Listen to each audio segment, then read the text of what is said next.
میں تمہیں یہیں چھوڑ کر آس پاس کوئی آبادی ڈھونڈتا ہوں، اس کے علاوہ کوئی چارہ نہیں۔ وہ ہکلائی، مگر مجھے ڈر لگے گا۔ تمہارے پاس پستول موجود ہے، اور پھر یہاں کوئی خاص خطرہ بھی نہیں۔ اس موسم میں کوئی کیسے اس طرف کا رخ کرے گا؟ نہیں، میں تمہارے بغیر نہیں رہ سکتی۔ اس کے منہ سے بے ساختہ نکلا۔ اس کے ساتھ ہی فکرے کی سنگینی کا خیال آتے ہی اس کا سرخ و سفید چہرہ گلابی ہو گیا تھا۔ وہ جلدی سے وضاحت کرتے ہوئے بولی، میرا مطلب ہے، یہاں میں اکیلی کیسے رہ سکتی ہوں؟ صبحان کو اس کی پہلی بات نے اتنا لطف دیا تھا کہ بیان سے باہر تھا، مگر اس کی وضاحت سنتے ہی اس کی محبت جھاگ کی طرح بیٹھ گئی تھی۔ اسے تمہاری ہمدردی درکار ہے محترم، محبت نہیں۔ وہ دل ہی دل میں خود کو مخاطب ہوا، اور پھر نیہا کو تسلی دیتے ہوئے بولا، دیکھو، اس کے علاوہ کوئی حل نہیں ہے۔ اگر یہیں پڑے رہے تو دونوں جان سے جائیں گے۔ میں نے پہلے کوشش کی ہے کہ تمہیں ساتھ لے کر کسی جگہ پر پہنچ جاؤں، مگر تم دیکھ رہی ہو کہ ایسا نہیں ہو سکا۔ ہاں، میں جانتی ہوں، میری وجہ سے تم بھی پھنس گئے ہو۔ بے وقوفوں کی سی باتیں نہ کیا کرو۔ تمہاری وجہ سے بھلا میں کیسے پھنسا ہوں؟ پھنسی تو تم ہو میری وجہ سے۔ اسکردو جانا میرا شوق تھا، تمہارا نہیں۔ بہرحال کچھ بھی ہے، میں اکیلی نہیں رہ سکتی۔ صبحان نے نرمی سے پوچھا، تو کیا یہیں بھوکے مرتے رہیں؟ وہ اسے جواب دیے بغیر خاموشی سے سوچنے لگی۔ پتہ نہیں کیوں اس کے لہجے سے سختی غائب ہو گئی تھی۔ میں نے کچھ پوچھا ہے؟ اسے خاموش پا کر صبحان نے دوبارہ پوچھا۔ میں کچھ نہیں جانتی، جو مرضی آئے کریں۔ نہ چاہتے ہوئے بھی اس کا لہجہ لاڈ بھرا ہو گیا تھا۔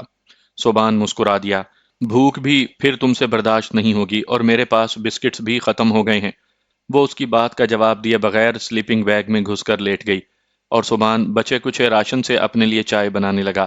اس کا دماغ مختلف قسم کی سوچوں میں سرگرداں تھا۔ اس کی سمجھ میں اس مسئلے کا کوئی حل نہیں آ رہا تھا۔ اچانک اسے راستے کے وہ کمرے یاد آئے جنہیں تالا لگا ہوا تھا۔ اسے پشیمانی ہونے لگی۔ اگر وہ اس وقت تالا توڑ کر دیکھ لیتا تو شاید وہاں کوئی کھانے پینے کی چیز اسے مل گئی ہوتی۔ اچانک اسے خیال آیا کہ وہ اب بھی وہاں جا سکتا ہے۔ وہ مقام اس جگہ سے اتنا زیادہ دور نہیں تھا۔ ہو سکتا ہے کچھ کھانے کو مل جائے۔ ایک امید افزا سوچ اس کے دماغ میں جاگی، اور اس نے وہاں جانے کا ارادہ کر لیا۔ وہ جانتا تھا کہ اگر وہ نیہا کو بتا کر گیا تو وہ اس کی غیر موجودگی میں ڈر ڈر کر ہی مر جائے گی۔ وہ نیہا کے سونے کا انتظار کرنے لگا۔ جو ہی اس کی بھاری ہوتی سانسوں کی آواز صبحان کی سماعتوں میں گونجی، وہ مکمل طور پر تیار ہو کر باہر نکل آیا۔ اپنا بیگ بھی خالی کر کے اس نے ساتھ لے لیا تھا، تاکہ اگر کوئی کھانے کی چیز مل جائے تو اس میں ڈال سکے۔ ٹارچ کی روشنی میں وہ واپسی کے راستے پر چل پڑا۔ ہوا کی شدت میں کوئی خاص کمی نہیں آئی تھی، مگر سردی اور طوفانی برف باری اس کے ارادے کو مہمیز نہ کر سکی۔ نیہا دن بھر کی بھوکی تھی، اور اب پوری رات گزارنے کے بعد جانے اس کا کیا حال ہوتا۔ وہ پہلے بھی چلنے سے عاجز تھی، بھوک کی وجہ سے تو شاید اسے پورے راستے اٹھا کر لے جانا پڑتا۔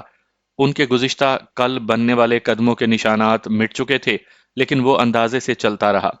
ٹارچ کی روشنی بھی زیادہ دور تک علاقہ نہیں دکھا رہی تھی، لیکن ٹارچ کا اتنا فائدہ ضرور تھا کہ وہ چند میٹر اطراف میں دیکھ سکتا تھا۔ چونکہ واپسی کا سفر اترائی کا تھا، اس لیے ٹارچ کی روشنی میں چلتا وہ گھنٹے بھر کے بعد ہی مطلوبہ مقام تک پہنچ گیا تھا۔ برف ہٹا کر اس نے ایک چھوٹا سا پتھر اٹھایا، اور پتھر کی دو ضربوں ہی سے تالا توڑ کر اندر گھس گیا۔ اندر اسے کاٹ کباڑ کے علاوہ اور کچھ نظر نہ آیا۔ وہ دوسرے کمرے کی طرف بڑھا، وہاں بھی مایوسی اس کی منتظر تھی۔ ٹوٹی ہوئی امیدوں کے ساتھ اس نے آخری کمرے کا رخ کیا، مگر اس کا وہاں آنا بے فائدہ رہا تھا۔ وہ واپس چل پڑا۔ برف باری میں شدت آ گئی تھی، آنکھیں کھلی رکھنا اس کے لیے مشکل ہو رہا تھا، لیکن وہ چلتا رہا۔ نیہا کے جاگنے سے پہلے وہ اس تک پہنچ جانا چاہتا تھا۔ رات کا نہ جانے کون سا پہر تھا، نیہا کی آنکھ کھلی۔ اس نے سلیپنگ بیگ سے چہرہ نکالے بغیر صبحان کو پکارا، مجھے باہر جانا ہے، لیکن صبحان کی طرف سے کوئی جواب نہ آیا۔ صبحان، اس نے دوبارہ آواز دی، اور کوئی جواب نہ پا کر اس نے اپنا چہرہ سلیپنگ بیگ سے نکالا۔ یہ دیکھ کر اس کا دل دھک دھک کرنے لگا تھا کہ صبحان خیمے میں موجود نہیں تھا۔ شاید حاجت پوری کرنے کے لیے باہر نکلا ہو۔ وہ کون سا اکیلا ڈرتا ہے کہ مجھے آواز دیتا؟ یہ سوچ اس کے ہونٹوں پر مسکراہٹ لے آئی تھی۔ ویسے اگر اسے بھی اکیلے ڈر لگتا تو کیا وہ مجھے آواز دیتا؟ اس نے گویا خود سے سوال کیا، اور زور سے ہنس پڑی۔ میں تو بالکل بھی نہ جاتی، اتنی سردی میں رضائی سے باہر نکلنا کون پسند کرتا ہے؟ وہ اس کی واپسی کی منتظر رہی۔ اس کے آنے کے بعد ہی وہ باہر نکلنا چاہتی تھی۔ ساعتیں لمحوں میں بیتیں، اور لمحے گھڑیوں میں ڈھلنے لگے، مگر صوبان نہ لوٹا۔ کہیں وہ چلا تو نہیں گیا؟ لرزہ خیز سوچ نے اسے اٹھ کر بیٹھنے پر مجبور کر دیا تھا۔ وہ سہمی ہوئی نظروں سے خیمے کا جائزہ لینے لگی۔ یہ دیکھ کر تو اس کی روح فنا ہونے لگی تھی کہ صوبان کا بیگ بھی غائب تھا، البتہ باقی سامان وہ وہیں خیمے میں چھوڑ گیا تھا۔ اس نے بے اختیار اپنے پرس سے پسٹل نکال کر گود میں رکھ لیا۔ اسے یوں محسوس ہو رہا تھا کہ خیمے کے باہر چاروں طرف اس کے دشمن موجود ہوں۔ نہ تو اسے لیٹنے کی ہمت ہو رہی تھی اور نہ وہ باہر جانے کی جرت کر سکتی تھی۔ یہ تم نے کیا کیا صوبان؟ اگر تم راستہ بھول گئے اور واپس نہ آ سکے تو میرا کیا ہوگا؟ اس کی آنکھیں نم ہونے لگیں۔ اگر جانا ہی تھا تو مجھے بتا تو دیتے۔ اس کے ساتھ ہی اسے یاد آیا کہ صوبان نے تو اسے بڑی وضاحت سے ساری بات بتا دی تھی۔ وہ خود ہی کچھ سمجھنے کے لیے تیار نہیں تھی، وہ اس کے علاوہ کر بھی کیا سکتا تھا؟ وہ کافی دیر یوں ہی بیٹھی خوف سے کانپتی رہی۔ اچانک اسے لگا کہ کوئی خیمے سے باہر چل رہا ہے۔ کہ کون ہے باہر؟ وہ دہشت زدہ لہجے میں چلائی۔ پستول اس نے دونوں ہاتھوں میں تھام کر بیرل کا رخ خیمے کے دروازے کی طرف کر دیا تھا۔ کوئی خیمے کی زنجیر باہر سے کھولنے لگا تھا۔ وہ ایک مرتبہ پھر لرزتے ہوئے لہجے میں بولی کہ کون ہے؟ انگلی اس نے ٹریگر پر رکھ لی تھی اور پھر وہ ٹریگر دبانے ہی لگی تھی کہ اس کی سماعتوں میں صوبان کی آواز نے رس گھولا۔ یہ میں ہوں صوبان۔ دروازے کا پردہ اٹھا کر وہ اندر داخل ہوا۔ کہاں گئے تھے آپ؟ مجھے بتایا نہیں جا سکتا تھا؟ یہ کیا بیہودہ طریقہ ہے؟ اگر مجھے کچھ ہو جاتا پھر؟ اور آپ تو یقیناً چاہتے ہی یہی ہیں کہ مجھ سے جان چھوٹے۔ وہ غصے اور غم کی شدت سے جو منہ میں آیا کہتی چلی گئی۔ اسے معلوم ہی نہیں ہوا تھا کہ اس کی آنکھوں سے آنسو بہہ رہے تھے۔ صبحان کافی تھکا ہوا تھا، مسلسل سفر نے اسے تھکا دیا تھا۔ اس کی جگہ کوئی اور ہوتا تو شاید واپس ہی نہ پہنچ پاتا۔ آتے ساتھ نیہا کے الفاظ سن کر وہ ششدر رہ گیا تھا۔ اس نے حیرانی اور افسوس بھری نظروں سے اس کی جانب دیکھا، لیکن اس کی آنکھوں سے بہنے والے آنسو دیکھ کر اسے کچھ ہونے لگ گیا تھا۔ کہیں بھی نہیں گیا تھا، یہی ہوں، اس نے صریحاً جھوٹ بولا۔ جھوٹا! پتا ہے میں کتنی دیر سے آپ کا انتظار کر رہی تھی۔ اچھا، اگر تمہیں بتاتا تو کیا تم نے اجازت دینا تھی؟ مجھے باہر جانا ہے۔ صوبان کی آمد کے ساتھ اسے یاد آ گیا تھا کہ وہ کس مقصد کے لیے جاگی تھی۔ اچھا، اسی لیے تمہاری آنکھ کھلی تھی۔ صوبان کے چہرے پر خفیف سی مسکراہٹ ابھری۔ چلو سر پر گرم ٹوپی رکھو۔ اس نے ابھی تک بوٹ نہیں اتارے تھے۔ وہ اسی حالت میں باہر نکل گیا۔ نیہا بھی جلدی سے تیار ہو کر اس کے پیچھے نکل گئی۔ کہاں گئے تھے آپ؟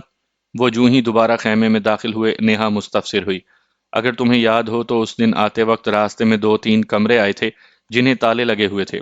کچھ کہے بنا اس نے اسبات میں سر ہلا دیا۔ بس خوراک کی تلاش میں انہی کمروں تک گیا تھا، لیکن یہ جانا بے فائدہ رہا۔ ٹھنڈا سانس بھر کر وہ لیٹ گئی۔ اسے اپنے رویے پر دکھ کا احساس ہو رہا تھا کہ اس نے خواہ اتنے سخت الفاظ استعمال کیے تھے۔ وہ اگر کہیں گیا بھی تھا تو اسی کے لیے تو گیا تھا، اور بجائے اس کا شکر گزار ہونے کے الٹا وہ بدگمان ہونے لگی۔ صبحان سخت تھکا ہوا تھا، بستر میں گھستے ہی اس کی آنکھیں بند ہو گئی تھیں۔ نیند کی حالت میں بھی اس کے دماغ میں یہی فکر گردش کرتی رہی کہ ان کے پاس کھانے کے لیے کچھ نہیں بچا تھا۔ ناکافی غذا اسے بھی کمزور کر رہی تھی، اور اب تو رہی سہی کسر بھی پوری ہو چکی تھی۔ آنکھ کھلنے پر اسے خیمے میں مل گجا اندھیرا پھیلا نظر آیا۔ نیہا بھی سلیپنگ بیگ اپنے جسم سے لپیٹے بیٹھی ہوئی تھی۔ یقیناً لیٹے لیٹے وہ تھک گئی تھی۔ صوبان کو اٹھتے دیکھ کر بھی وہ اسی طرح گھٹنوں پر تھوڑی ٹیکے بیٹھی رہی۔ صوبان نے نظر بھر کر اسے دیکھا۔ وہ اسے کافی مزمحل اور اداس دکھائی دی۔ یقیناً بھوک اس کی برداشت سے باہر ہو رہی تھی۔ خود صوبان کے پیٹ میں بھی چوہے دوڑ رہے تھے۔ پہلے چائے اور بسکٹوں نے انہیں سنبھالا دیا ہوا تھا۔ خیمے کا پردہ کھول کر اس نے باہر کا جائزہ لیا۔ دھند چھائی ہوئی تھی، لیکن برف باری اور ہوا میں پہلے جیسی شدت نہیں رہی تھی۔ میرا خیال ہے ہمیں چلنا چاہیے۔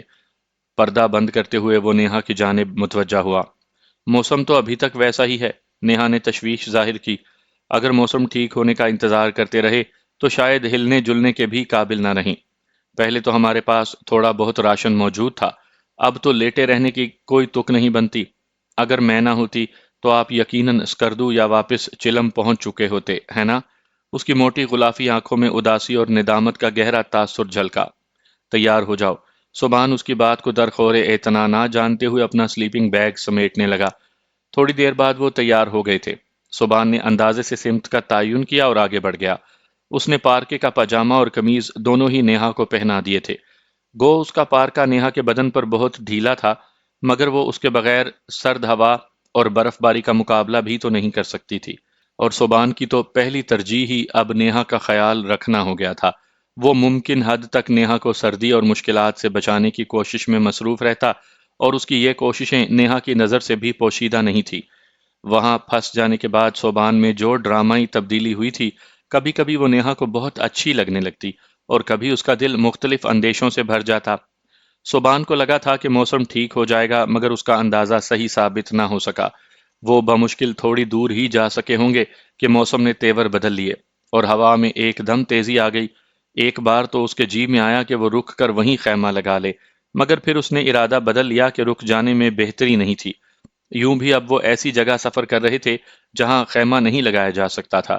خیمہ لگانے کے لیے انہیں 2-3 فرلانگ واپس مڑنا پڑتا اور وہ اپنا سفر کھوٹا نہیں کرنا چاہتا تھا۔ وہ چلتا رہا، نیہا بھی کوشش کر کے اس کے ساتھ قدم ملا کر چلتی رہی۔ صبحان ہر 10-15 منٹ کے بعد 1-2 منٹ کے لیے ٹھہر جاتا تاکہ وہ تھوڑا آرام کر سکے۔ 3-4 گھنٹوں کے بعد نیہا بالکل بے دم ہو گئی تھی۔ بس اب مزید نہیں چلا جاتا۔ وہ روحانسی ہو کر برف پر بیٹھ گئی۔ یہاں رک بھی تو نہیں سکتے؟ صبحان کے لہجے میں بے بسی تھی۔ وہ نیہا کے لیے کچھ بھی تو نہیں کر پا رہا تھا۔ تھوڑی دیر رک جاتے ہیں نا، وہ ملتجی ہوئی۔ کیا فائدہ؟ رات سر پر آنے والی ہے۔ اگر ایک اور رات بھی بغیر کچھ کھائے گزارنا پڑ گئی تو اس کے بعد شاید چلنے ہی کے قابل نہ رہیں۔ مجھ سے اب ایک قدم بھی نہیں اٹھایا جاتا۔ چند لمحے سوچنے کے بعد صوبان نے پوچھا، اگر میں تمہیں یہیں چھوڑ کر مدد کی تلاش کرنے کی کوشش کروں تو؟ میں اکیلی کیسے رہوں گی؟ اس کے لہجے میں خوف در آیا تھا۔ بات سمجھنے کی کوشش کرو نیہا، بھلائی اسی میں ہے کہ یا تو ہم دونوں چلتے رہیں یا تم رک جاؤ اور میں جا کر مدد لانے کی کوشش کرتا ہوں۔ اگر قریب مدد نہ ملی اور آپ کو دور جانا پڑ گیا تو کیا واپسی پر مجھے ڈھونڈ پاؤ گے؟ نیہا کے لہجے میں ہزار ہا اندیشے چھپے تھے۔ اس کے سوال کا جواب صوبان کے پاس موجود نہیں تھا۔ اگر ایسا ہو جاتا کہ واقعی نیہا کی جگہ کو بھول جاتا اور اسے تلاش نہ کر پاتا تو شاید ساری زندگی خود کو معاف نہ کر سکتا۔ ٹھیک ہے، ایک اور کام کرتے ہیں۔ اس نے اپنا بیگ اتار کر اس میں سے اپنی گرم شال نکال کر نیہا کی طرف بڑھائی۔ یہ اوڑھ لو، اور خود بیگ کو بند کر کے ایک جانب رکھ دیا۔ میں تمہیں اٹھا کر چلوں گا، صوبان ایک عزم سے بولا۔ ایسا کیسے ہو سکتا ہے؟ وہ پریشان ہو گئی تھی۔ آخر آپ کہاں تک مجھے اٹھا کر چل سکیں گے؟ کوئی اور حل ہے تو مجھے بتاؤ۔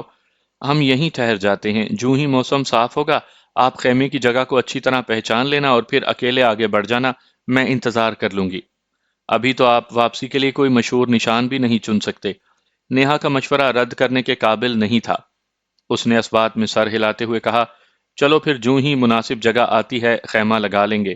صوبان نے بیگ اٹھا کر اپنی کمر پر لادتے ہوئے کہا، اور نیہا ایک بار پھر اس کے پیچھے اپنے قدم گھسیٹنے لگی۔ ایسا ہے، تم آہستہ آہستہ چلتی آؤ، میں آگے مناسب جگہ دیکھ کر خیمہ لگا لیتا ہوں۔ نہ چاہتے ہوئے بھی اس نے اس بات میں سر ہلا دیا۔ اس کا اندیا لیتے ہی صوبان کے قدموں میں تیزی آ گئی تھی۔ وہ بمشکل 1.5 فرلانگ ہی چلا ہوگا کہ اترائی ختم ہوئی اور ہموار میدان جیسا آ گیا۔ وہ خیمے کے لیے کوئی مناسب جگہ ڈھونڈ ہی رہا تھا کہ اس کے کانوں میں کسی کتے کے غرانے کی آواز پڑی۔ وہ چونک کر سامنے دیکھنے لگا۔ دھند بہت گہری ہو گئی تھی۔ کتا اگر آوارہ تھا تو اس کی آواز خطرے کا باعث تھی۔ اس کے برعکس اگر وہ پالتو کتا تھا تو ان کی مشکلات کا خاتمہ ہونے جا رہا تھا۔ لیکن امید و بیم کی یہ حالت زیادہ دیر برقرار نہیں رہی تھی۔ کتے کو پکارنے والی ایک انسانی آواز نے اس کے دل کی دھڑکنوں کو تیز کر دیا تھا۔ ہیلو، کوئی ہے؟ اس نے زوردار آواز میں پکارا۔ اس وقت ایک کالے رنگ کے کتے کا دھندلا خاکہ اس کی آنکھوں کے سامنے نمودار ہوا۔ اس کے عقب میں ایک جوان سال لڑکا بھی تھا۔ صوبان کے دل کی دھڑکن تیز ہو گئی تھی۔ لڑکا کتے کو پچکارتے ہوئے اس کے قریب آ گیا۔ السلام علیکم۔ اس نے اپنا ہاتھ مسافے کے لیے آگے بڑھایا۔ وعلیکم السلام۔ اس کا دستانوں میں چھپا ہاتھ تھامتے ہوئے صوبان مستفسر ہوا، بھائی، یہاں نزدیک کوئی آبادی ہے؟ لڑکے نے اس بات میں سر ہلاتے ہوئے کہا، ساتھ ہی ہمارے گھر ہیں۔ ہم بھٹک گئے ہیں، کیا آپ ہمیں مہمان بنا سکتے ہیں؟ ہم نے 2-3 دن سے کچھ نہیں کھایا۔ صوبان فوراً مطلب کی بات پر آ گیا تھا۔ کیوں نہیں؟ وہ خوش دلی سے بولا۔ کیا کوئی اور بھی ہے آپ کے ساتھ؟ ہاں، میری بیوی ہے، وہ پیچھے آ رہی ہے۔ اس طرف تو راستہ بھی نہیں ہے، آپ آ کہاں سے رہے ہیں؟ میں ساری تفصیل آرام سے بتلاؤں گا، فی الحال میں اپنی بیوی کو لے آؤں، اپنا بیگ میں یہیں رکھ کر جا رہا ہوں۔ میں چلوں ساتھ؟ اس نے آفر کی۔ نہیں، آپ یہیں رکیں، وہ قریب ہی ہے۔ یہ کہہ کر وہ تیز قدموں سے واپس مڑا۔ نیہا کو اس نے فرلانگ بھر پیچھے چھوڑا تھا۔ چند منٹ ہی میں وہ اس کے پاس پہنچ گیا تھا۔ اسے قریب آتا دیکھ کر نیہا بیٹھ گئی۔ اس کے دل میں اب تک اس دن والی یاد موجود تھی جب صوبان اسے اٹھا کر اتنی بلند ٹیکری پر چڑھا تھا۔ اب تو نیچے جانا تھا، جانے کیوں اس کا دل چاہ رہا تھا کہ وہ اس کے ناز اٹھائے، اس کے نخرے برداشت کرے، اس کے دل کی ہر بات بن کہے جان لے اور اس کا اتنا ہی خیال رکھے جتنا کہ وہ رکھ رہا ہے۔ اس کے علاوہ اسے کچھ نہیں سوجا تھا۔ مبارک ہو، اس کے قریب آتے ہی صوبان چہکا۔ کیا ہوا؟ اس نے اشتیاق سے پوچھا۔ یہاں قریب ہی آبادی موجود ہے۔ سچ؟ وہ خوشی سے نہال ہو گئی تھی۔ 100% سچ۔ صوبان نے اس بات میں سر ہلایا۔ چلو چلیں، تھک گئی ہوں، اس نے منہ بسورا۔ چلو میں سہارا دیتا ہوں۔ وہ اس کی کمر میں ہاتھ ڈال کر اسے ساتھ چلانے لگا۔ نیہا بامشکل قدم اٹھا پا رہی تھی۔ میرا خیال ہے اٹھانا ہی پڑے گا۔ اس نے جھک کر نیہا کو اٹھانا چاہا۔ میں چل رہی ہوں نا، وہ ہلکا سا مچلی۔ جس رفتار سے تم چل رہی ہو کل ہی وہاں پہنچیں گے۔ صوبان مسکرایا۔ کوئی بات نہیں، وہ لاڈ سے بولی اور صوبان کو خاموش ہونا پڑا۔ جلد ہی وہ وہاں پہنچ گئے۔ لڑکا ان کا منتظر کھڑا تھا۔ اگر آپ میرا بیگ اٹھا لیں تو میں اپنی بیوی کو سہارا دے سکوں گا۔ یہ بالکل تھک گئی ہے۔ صوبان اس کے قریب رکتا ہوا بولا۔ کیوں نہیں؟ لڑکے نے خوش دلی سے کہتے ہوئے صوبان کا بیگ اٹھا لیا۔ میرا نام صوبان ہے، صوبان نے تعارف کی ابتدا کی۔ میں ارسلان ہوں۔ لڑکا جوابی تعارف کرواتے ہوئے آگے بڑھ گیا۔ صوبان اور نیہا اس کے پیچھے چل پڑے تھے۔ کتا مالک کے آگے آگے بھاگ رہا تھا۔ گاؤں قریب ہی تھا۔ چند گھرانوں پر مشتمل آبادی کو دیکھتے ہی وہ کھل اٹھے تھے۔ وہاں گلیوں کا تصور مفقود تھا۔ گھروں کی بناوٹ میں لکڑی اور پتھروں کا استعمال ہوا تھا۔ قریباً تمام کمرے 2 منزلہ بنائے گئے تھے، اور اس کی وجہ یہ تھی کہ سردیوں میں کمروں کی نچلی منازل برف میں دفن ہو جاتی تھی۔ اس وقت چونکہ اتنی برف نہیں پڑی تھی، اس لیے انہیں سیڑھی پر چڑھ کر جانا پڑا۔ نیہا کے نہ کرنے کے باوجود صوبان اسے بازوؤں میں بھر کر اوپر لے گیا تھا۔ لڑکے کا باپ اور ماں پرتپاک انداز میں آ کر انہیں ملے تھے۔ 4 افراد پر مشتمل گھرانے نے انہیں نہایت خلوص سے خوش آمدید کہا تھا۔ گھر کے سربراہ کا نام سکندر تھا۔ ارسلان اس کا اکلوتا بیٹا تھا۔ ارسلان کی بھی 2-3 مہینے پہلے ہی شادی ہوئی تھی۔ انہیں کمرے میں لے جا کر ارسلان ان کے لیے لوٹے میں گرم پانی لے آیا۔ وہیں کمرے کے کونے میں ہاتھ منہ دھونے کی جگہ بنی ہوئی تھی۔ انگیٹھی میں جلنے والی لکڑیاں کمرے کے ماحول کو خوشگوار حدت بخش رہی تھی۔ کمرہ فرنیچر سے خالی تھا۔ آرام کے لیے فرش سے 1 فٹ اونچے لکڑی کے تختے لگائے گئے تھے، جن پر کمبل اور گرم چادریں بچھی ہوئی تھیں۔ کمرے کا فرش بھی لکڑی کا تھا۔ کمرے کے درمیان میں جلنے والی انگیٹھی مضبوط لوہے کی بنی ہوئی تھی۔ ایسی انگیٹھی وہاں ہر گھر کی ضرورت ہے۔ ان کے ہاتھ دھونے تک گھر کی دونوں عورتیں کھانے کے برتنوں کے ساتھ حاضر ہو گئی تھیں۔ یقیناً کھانا پہلے ہی سے تیار تھا۔ کھانا ان کے سامنے رکھ کر تمام گھر والے وہاں سے نکل گئے تھے تاکہ وہ بے تکلفی سے کھانا کھا سکیں۔ ان کے نکلتے ہی وہ کھانے کی طرف متوجہ ہو گئے۔ آلو کے سالن کے ساتھ گرم گرم روٹیاں ان کی اشتہا بڑھانے لگی تھیں۔ سالن وہ ایک ہی برتن میں لائی تھیں۔ پہلا نوالا توڑتے ہی جانے کیوں نیہا کو وہ وقت یاد آیا جب وہ صوبان کے لیے ناشتہ لے گئی تھی، اور اس کے ہاتھ لگنے کی وجہ سے وہ بھوکا ہونے کے باوجود ناشتہ چھوڑ کر چلا گیا تھا۔ اس کے ہونٹوں پر خفیف سی مسکراہٹ نمودار ہوئی، اور روٹی کا نوالا سالن کے برتن کی طرف بڑھاتے ہوئے اچانک اس کی نظریں صوبان کی چہرے کی طرف اٹھیں۔ اتفاقاً وہ بھی نیہا ہی کی جانب دیکھ رہا تھا۔ نظریں ملتے ہی وہ دونوں ایک دم نیچے دیکھنے لگے۔ نیہا کے ہونٹوں پر ظاہر ہونے والی خفیف سی مسکراہٹ دیکھتے ہی صوبان کو مسکراہٹ کی وجہ بھی معلوم ہو گئی تھی، مگر اس نے کچھ کہنے سے گریز کیا تھا۔ البتہ نیہا کی وہ مسکراہٹ اسے طنزیہ لگی تھی۔ وہ سر جھٹک کر کھانے کی جانب متوجہ ہو گیا۔ راستے بھر میں وہ نیہا کا جھوٹا پیتا آیا تھا، اب اس کے ساتھ بیٹھ کر کھانا اسے عجیب نہیں لگ رہا تھا۔ وہ اطمینان سے کھانے لگا۔ نیہا اس سے پہلے کھانا شروع کر چکی تھی۔ ہفتے بھر کے بعد روٹی کا نوالا ان کے حلق سے اتر رہا تھا۔ وہ سادہ سالن اور روٹی انہیں کسی 5 اسٹار ہوٹل میں ڈنر کرنے سے بھی زیادہ لذیذ اور اچھی لگ رہی تھی۔ 2 روٹیاں کھانے کے بعد جب نیہا کا ہاتھ تیسری روٹی کی طرف بڑھا، صوبان نے اس کے ہاتھ پر اپنا ہاتھ رکھتے ہوئے نفی میں سر ہلایا۔ نیہا حیرانی سے اس کی جانب دیکھنے لگی تھی۔ زیادہ نہیں کھانا؟ ہفتے بھر سے ہم نے کھانا نہیں کھایا، مگر مجھے بھوک لگی ہے۔ جو کہہ رہا ہوں وہ کرو۔ صوبان کے لہجے میں ہلکی سی سختی در آئی۔ مجھے بھوک لگی ہے۔ وہ نوالا توڑ کر منہ کی جانب لے جانے لگی۔ اتنے دنوں کی بھوک کے بعد وہ فقط 2 روٹیوں پر قانع نہیں رہ سکتی تھی۔ صوبان ہونٹ بھینچتے ہوئے خاموش ہو گیا۔ ایک دم سے اسے یاد آیا کہ اب وہ خطرے کی حدود سے نکل آئے تھے، اور نیہا کو اس کی کوئی خاص ضرورت نہیں رہی تھی۔ اب یہ خفا ہونے کی بات ہے؟ صوبان کو لا تعلق بیٹھا دیکھ کر وہ اپنے ہاتھ میں پکڑا دوسرا نوالا واپس چھابے میں رکھتے ہوئے منہ بناتے ہوئے بولی۔ اسے کھانا چھوڑتے دیکھ کر صوبان کو خوشی ہوئی تھی۔ وہ اسے سمجھاتے ہوئے بولا، ہم نے ہفتے بھر سے کھانا نہیں کھایا۔ ایک دم زیادہ کھانا نقصان دہ ثابت ہو سکتا ہے۔ اس نے بچگانہ انداز میں آنکھیں جھپکاتے ہوئے پوچھا، پھر کس وقت کھائیں گے؟ سبحان کو ایک دم ہنسی آ گئی تھی۔ اگلے ہفتے کھا لینا۔ اگر آپ نے میرا مذاق اڑانے کی کوشش کی تو میں ابھی کھانا شروع کر دوں گی، نیہا کسی ضدی بچے کے سے انداز میں بولی۔ اچھا نہیں کرتا مذاق، صحیح بات یہ کہ صبح ڈٹ کر کھا لینا۔ اس بار وہ بغیر کچھ کہے خاموش ہو گئی تھی۔ سکندر نے اندر جھانک کر دیکھا اور انہیں کھانا کھانے سے فارغ دیکھ کر نامانوس زبان میں کسی کو آواز دے کر کچھ کہنے لگا۔ سبحان وہ بولی تو نہیں سمجھتا تھا مگر اتنا جانتا تھا کہ وہ شنا زبان میں بات کرتے تھے۔ سکندر کی بیوی اور بہو اندر آ کر برتن سمیٹنے لگیں۔ یقیناً سکندر نے آواز دے کر انہیں یہی ہدایت کی تھی۔ وہ باپ بیٹا ان کے ساتھ آ کر بیٹھ گئے۔ تھوڑی دیر کے بعد سکندر کی بہو قہوہ لے آئی۔ قہوہ پیتے ہوئے سبحان انہیں خود پر پڑنے والی افتاد کے بارے میں بتانے لگا۔ اس گھر میں اردو سمجھنے والے بس باپ اور بیٹا ہی تھے۔ گھر کی دونوں عورتیں اردو سے ناواقف تھیں، لیکن اس کے باوجود ارسلان کی بیوی وہیں بیٹھے چہرے پر تبسم سجا کر سبحان کی باتیں سننے لگی۔ جانے کیوں نیہا کو اس کا وہاں بیٹھنا اچھا نہیں لگ رہا تھا۔ گاہے گاہے کنکھیوں سے وہ سبحان کی نظروں کا تعاقب بھی کرنے لگتی کہ آیا وہ اس لڑکی کی طرف متوجہ ہوتا بھی ہے یا نہیں۔ وہی سبحان جو ہفتہ بھر سے اس کے ساتھ ایک خیمے میں رہتا آیا تھا اور جس پر اسے حد درجہ اعتماد ہو گیا تھا، خطرے کی حدود سے نکلتے ہی اس کی بدگمانی لوٹ آئی تھی۔ ایک بات بہت پختگی سے اس کے ذہن پر نقش تھی کہ سبحان لڑکیوں سے فلرٹ کا عادی ہے۔ اس بات کا تجربہ اسے یونیورسٹی کے دنوں ہی میں ہو گیا تھا، کیونکہ ارم سے پہلے بھی سبحان کی کافی لڑکیوں سے دوستی رہی تھی۔ ارم سب سے آخری تھی، اور ارم کے بعد اس کی نظر میں اشتفیلہ بھی سبحان کی نئی محبت ہی تھی۔ یہاں تک کہ سمرا کے بارے میں بھی اس کے دل میں یہی گمان جاگزی تھا کہ سبحان اس پر ڈورے ڈالنے کی کوشش کرتا رہا ہے، اور اس وقت جواں سال ارسلان کی خوبصورت دلہن سے بھی اسے یہی خطرہ محسوس ہو رہا تھا کہ سبحان اس میں دلچسپی لینے لگے گا۔ باتیں کرتے سبحان کی طرف متوجہ اس لڑکی کو جلد ہی نیہا کی آنکھوں کی تپش محسوس ہو گئی تھی۔ وہ بے چینی محسوس کرتے ہوئے وہاں سے اٹھ گئی۔ نیہا سکون بھرا سانس لے کر رہ گئی تھی۔ اچانک اسے احساس ہوا کہ اس کا رویہ غیر منطقی تھا۔ وہ کیوں ایک خوبصورت لڑکی کی موجودگی میں کڑن محسوس کر رہی تھی؟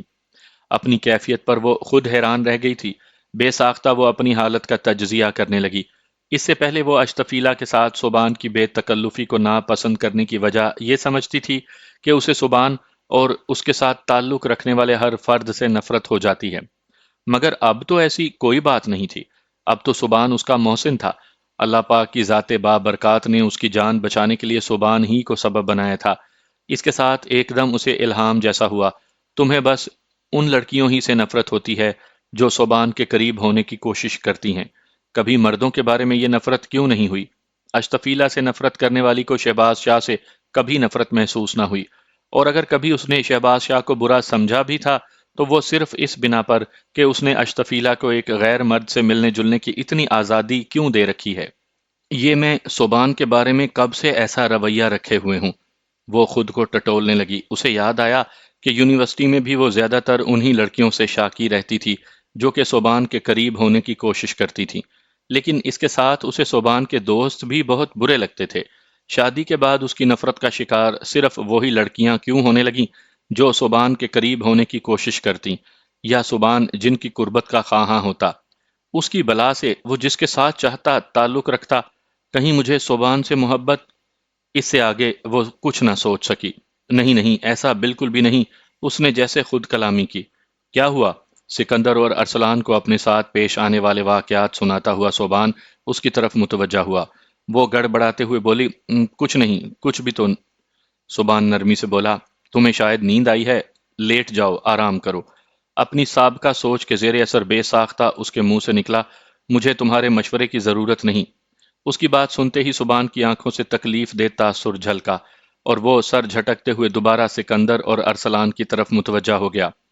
اسے ایک دم احساس ہوا کہ وہ بہت تلخ بات کر گئی تھی۔ وہ ندامت کے احساس سے بھر گئی۔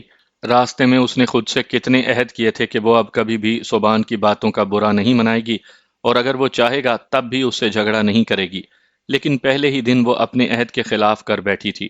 کیا ہو جاتا مجھے؟ کیوں اتنی تلخ ہو جاتی ہوں؟